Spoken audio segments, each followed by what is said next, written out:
السلام عليكم ورحمة الله وبركاته. ازيكم حبايبي؟ عاملين ايه؟ يا رب تكونوا في اتم صحة وفي احسن حال. وحشتوني جدا جدا جدا من الفيديو اللي فات. انا جايبه لكم اللقطة دي ليه؟ علشان اللي بيتساءل. ام محمود انت عندك سخان؟ لا، انا ما عنديش سخان. اهو السخان مكانه. طبعا انتوا عارفين اللي انا واخده الشقة ديت، وكانت متوضبة وكل حاجة فيها تقريبا، يعني متوضبة. ايجار. تمام. وده مكان، ده مكان سخان. تمام. ده مكان سخان. فالسخان اللي هيجي هيتركب على طول، وطبعا هقول لكم عليه، يعني هظهره لكم. مفيش حاجة بخبيها عنكم ولا اي حاجة يعني. وده شكل الحمام كله اهو. والمراية. وده شكل الحمام بتاعي. عشان اللي بيسألني، اللي بيقعد يتساءل عندك سخان معرفش ايه. الله المستعان. ربنا يرزقنا ويرزقكم يا رب الخير كله، ونجيب كل حاجة في بيوتنا. وانا اكيد مش هخبي، يعني هقول لكم على كل حاجة. الحمد لله على كل حال. وكنت بغسل بقى هنا الغسيل. تمام. طبعا الصيف دخل، والغسالة ديت بحبها قوي في الحر، والحمد لله ربنا يقوي الجميع يا رب، ونغسل وننظف بيوتنا ونعمل لولادنا. هوريكم بقى الكتكوتين مات منهم اهو، وده اللي اتبقى. ده اللي اتبقى وحيد وعمال يصوصو لي. كنت خلاص بقى خلصت هنا، معلش عشان انا كنت بصور لكم مقتطفات كده، عشان انا اللي كنت بصور. عشان ما كانش حد معايا وانا اللي كنت بصور. حتى جهزت الاكل ووضبته يعني كده، وقلت اصوره معاكم على بال ما حد ما يجي يصورني. طبعا كنت قلق البتنجان، وديت هنعمل ويكا النهارده. طبعا الباميه غليت. دي واحده كده كنت بوريها لكم. دي كانت المفروض دي شيخه تترمي، مع انها لسه الباميه جديده. لقيتها الباميه موجوده. الباميه دي ب20 جنيه اهي. باميه الويكا طبعا غاليه. احنا عندنا الباميه العاديه ب120 جنيه، لانها قليله جدا ولسه نازله في الاسواق. فديت معرفش ب20 جنيه، كانت باميه كبيره وفرصه ومعرفش ايه. احنا بنحب الويكا بصراحه. فجبتها وعملت شويه شوربه كده بمرقه الدجاج، وحبشتها يعني بالايه، بالتوابل. قطعت الباميه زي ما انتم شايفين، هي كانت كبيره. وانا بقول لكم بقى، انا وضبت الاكل، جهزته يعني، وقلت انا ايه اصور لكم. هنا كانت بنتي جت وصورتني، بدأت تصورني بقى. الدقة انتوا سألتوني عليها قبل كده، بتاعة البتنجان. البتنجان ده طبعا هو كبير كده شوية. لاني كنت جايباه مش للقلية بصراحة.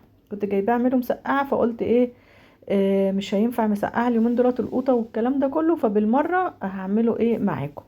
دقة فلفل، فلفل، ويستحسن يكون فلفل احمر. انا حطيت هنا اخضر على احمر. وبس عشان الدقة تبقى حمرة كده وجميلة. تحطوا لها فلفل احمر احسن، وشوية توابل كمون. وطبعا ليمون، انا كان عندي ليمون متخزن في الفريزر، وقعدت ادق كده وكسرت البتاع والله اهي. فكنت عايزة كمان علشان الوجه ديت بتحب الليمون لما مع الاكل. لازم يتعصر عليها ليمون. ما كانش عندي الا نص ليمونة بس، فما كانتش هتكفي يعني. وانتوا عارفين البتنجان المخلل بيحب الليمون الكتير. ايوه. سر البتنجان تحطوا له ليمون كتير يا جماعة. بس. وبعمل الدقة في الخلاط علشان ما عنديش الكبة بتاعتي باظت بصراحة. الكبة اللي هي الصغيرة اللي انا كنت بعمل فيها الدقة ديت، ومش لاقي حد يصلحها لي. بصوا البتنجان قلبه ابيض وجميل من جوه ازاي. هو ده البتنجان ده اللي بيتعمل مسقعه يا جماعه، الكبير اللي هو، بس ده حجم الصغير منه. تمام. اهو. ما يجراش حاجه. قليته في حبه زيت صغيرين كده، وعليت عليه العين في الاول، وبعد كده قمت موطيه العين وقمت مغطياه. بيبقى معاكوا زي الزبده. مش مهم يعني اللي هو كبير، لا بالعكس، ده كبير، ده بيبقى كله لحم وطعمه جميل بصراحه. احسن من الصغير الرفيع اللي ما بيبقاش فيه لحم. ده يغمس ويغمس يعني معاكم ويفتح النفس. اهي. الدقه بصوا شكلها متغير.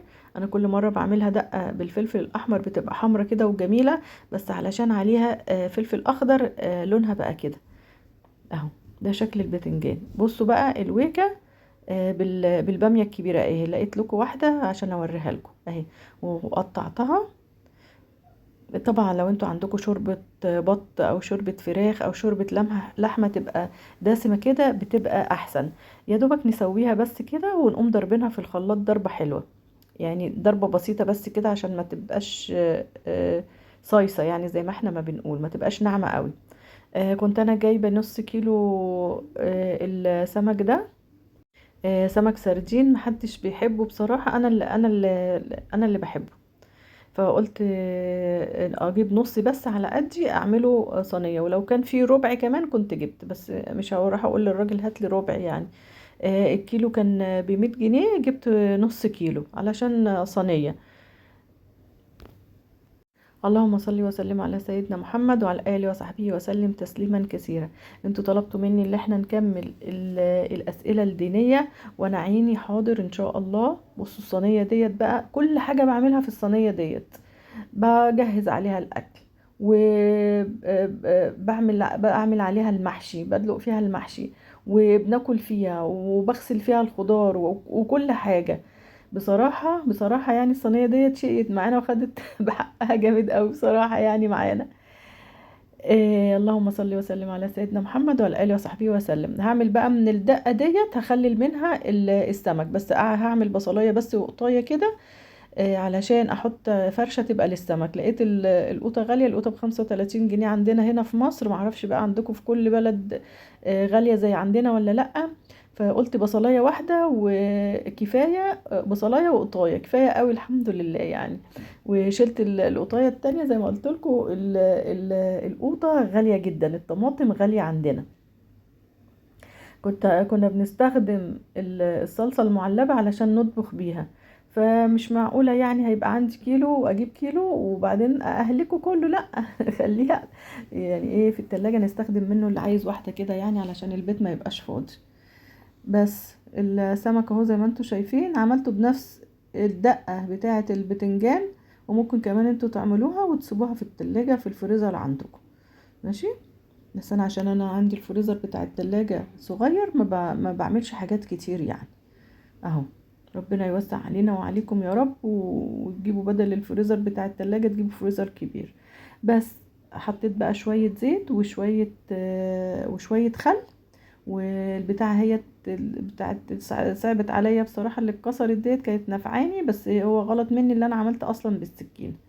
حطيت شوية ليمون حلوين كده عشان هو بيحب الليمون، ونص الليمونه اللي انا قلت لكم عليها عصرتها برضو، وقمت ايه موطيه عليها العين.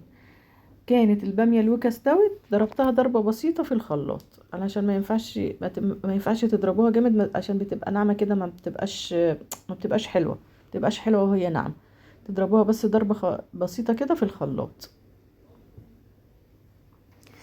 نقول بقى السؤال بتاعنا النهارده. ما هي الصورة المدنية الوحيدة في الجزء 29؟ الصورة المدنية الوحيدة في الجزء 29 يعني صورة مدنية وحيدة.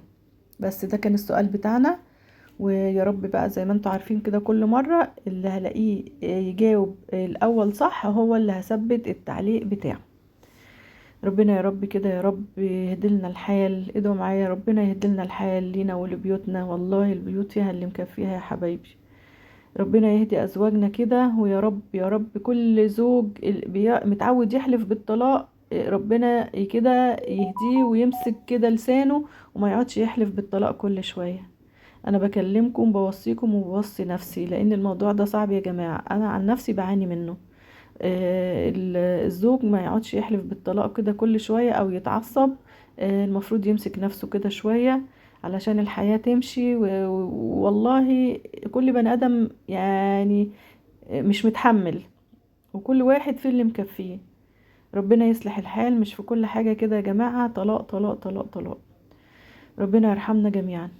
بصوا هو الصينيه ما بتاخدش وقت خالص، عشان كده ما حبيتش ايه ادخلها الفرن، قلت اسويها من فوق. وحتى كمان ما دخلتهاش الفرن تاخد ايه تحت الشوايه تنشف ولا حاجه، لانها هي نشفت من فوق. بس عملت بقى التومه حلوه كده، وحطيت حبه كزبره، وقمت ايه طشها. ديت جميله جدا يا جماعه للاعصاب، ممكن انتوا تشربوها كده. مش هي بتتغمس بالعيش طبعا، ممكن تتشرب كده. بتقوي الاعصاب. وطبعا ليمون، تحط ليمون، هي حلاوتها في الليمون بتاعها، لازم ليمون. بتقوي الاعصاب حلوة قوي. واللي عنده امساك يا جماعة، انا كانت عندي بنت الصغيرة بتعاني من الامساك، فديت علاج للامساك. بصوا بقى المقطع ده انا كنت مسجله قبل كده يعني، مش في نفس اليوم، ماشي، مش في نفس اليوم. انا كنت مسجلاه قبل كده. دي الفراولة يا جماعة هعملها مربى. قلت اللي عايز يلحق الموسم ويعمل مربى فراولة، نزلت المقطع ده النهاردة مع الايه، بس انا قلت لكم ما عملتهوش في نفس اليوم. انا كنت مقطعه منضفه دولت 5 كيلو من الفراوله. حطيت عليهم، غسلتهم كويس طبعا، نضفتهم وغسلتهم كويس، وحطيت عليهم كيلو من السكر، وسبتهم حوالي ساعتين. وجهزت البرطمانات بتاعتي دي فيها ميه سخنه. طبعا البرطمانات ديت بتاعه الصلصه اللي احنا كنا بنطبخ بيها، ماشي، ما رميتهاش. البرطمانات الازاز ديت احسن من البلاستيك 100 الف مره. غسلتها كويس وحطيتها وحطيت فيها المية السخنة ونشفتها. بصوا بقى، انا سبتها لغاية اما المية بتاعتها تنشف خالص مع نفسها، بس كده من غير اي حاجة، يا دوبك الفراولة والسكر بس. زي ما قلت لكم، مقدار 5 كيلو فراولة عليهم كيلو من السكر بتاع التموين. انا كنت جايبة الفراولة ديت ب10 جنيه الكيلو. شوف البرطمان المربى بقى بكام البرطمان الواحد. حطيت عليها شوية من الليمون، دي مادة حافظة، ماشي. هتقولي لي كتير يا ام محمود الليمون ده كله؟ لا مش كتير، ولو انت عايزة تقلليه قلليه براحتك، بس انا عملته طعم الليمون مش باين فيها خالص، مش باين فيها. تمام، دي مادة حافظة تحفظ الفراولة، او اي مربى انتوا بتعمليها تحفظها لك. وممكن كمان لو عندكم ملح ليمون تحطيه بدل الليمون. طبعا هنا انا كنت منشفه البرطمانات كويس جدا جدا جدا بقماشه نضيفه، وحطيت بقى فيها كده وهي سخنه. وما ينفعش طبعا بعد ما احط المربى في البرطمانات كده وهي سخنه، ما ينفعش اقفل عليها على طول. هنا انا كنت بصوا اهي خلاص كده مليت البرطمان.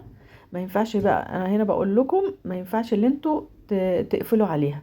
تمام، علشان البرطمان هياخد وقت كتير لغاية اما يبرد. ما ينفعش. حطيت بقى في كل البرطمانات كده. جم معايا. نقول بقى الدعاء بتاعنا: اللهم استرنا فوق الأرض وتحت الأرض ويوم العرض عليك. اللهم ارحم أمواتنا وأموات المسلمين، واشف مرضانا ومرضى المسلمين، وسد الدين عن المدينين. اللهم ارزق كل مشتاق للذرية الصالحة عاجلا وليس آجل. اللهم لا تجعلنا من الذين ضل سعيهم في الحياة الدنيا وهم يحسبون أنهم يحسنون صنعا. يا رب ارحم أمواتنا وأموات المسلمين جميعا يا رب العالمين. يا رب اهدلنا ولادنا، ويا رب ادينا صحتنا اللي احنا نخدم نفسنا، يا رب محدش يخدمنا ابدا. ربنا كده يعافينا واياكم ويديكم الصحة اضعاف اضعاف. بصوا بقى، دلت بقى. هحطهم بقى ايه في البرطمان البلاستيك ده. هي كانت هنا لسه سخنة شوية. حطيت كده شوية، وقمت ايه مريحة البرطمان شوية علشان يعني على بال ما تبرد، علشان ده كان برطمان بلاستيك، لان ده اللي هيتاكل يعني البرطمان البلاستيك ده. بصوا بقى بعد ما بردت مسكت ازاي من غير ما تحطوا لها نشا، ما اتضربت ولا اي حاجة، هي بتربط مع نفسها. بصوا والله طلعت جميلة جميلة جميلة. وتقعد معاكي بقى زي ما انت عايزة، تحطيها في التلاجة، تحطيها بره في التلاجة، بره التلاجة. مش هتفرق.